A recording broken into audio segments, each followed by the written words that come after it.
सल्लु कमा रअय्तुमूनी उसल्ली। मर्द है या औरत, नमाज अल्लाह के नबी सल्लल्लाहु अलैहि वसल्लम को देखकर सीखेगा। एक रकात नबी पाक सल्लम की जो मैं आपके सामने रखना चाहता हूँ। आप किबला रुख खड़े हो, मुसल्ला साफ़ हो, लिबास साफ़ हो, वुज़ू किया हो। सबसे पहले आपने अपने आप को खड़ा करके हाथों को कंधों तक उठाकर आपने अल्लाहु अकबर कहना है। उसके अंदर ये नहीं है कि नियत करना और इतनी रकातें हैं, ये नमाज है।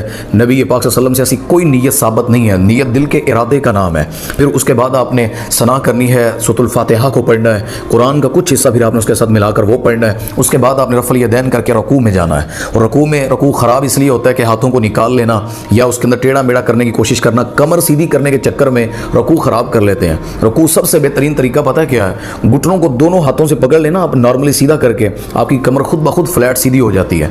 तो रकू की तस्बीह पढ़कर, रकू की दुआएं पढ़कर आपने फिर समी अल्लाहु लिमन हमीदा कहना है। फिर वो दुआ पढ़नी, रब्बना लकल हम्द। बड़े लोग दुआएं छोड़ देते हैं रकू के बाद की।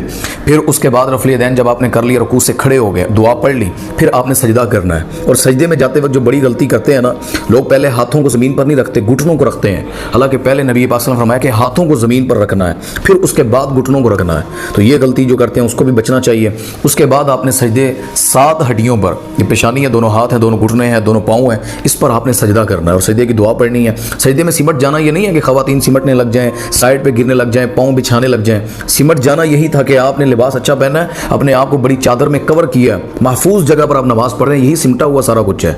अगर आप कहेंगे नहीं जी सिमट जाने से फरिश्ते और वो बिल्ली के बच्चे और पता नहीं कौन कौन सी बातें, ऐसी कोई हदीसें इस्लाम में या नबी पाक सल्लल्लाहु अलैहि वसल्लम के हुक्म से साबित नहीं है।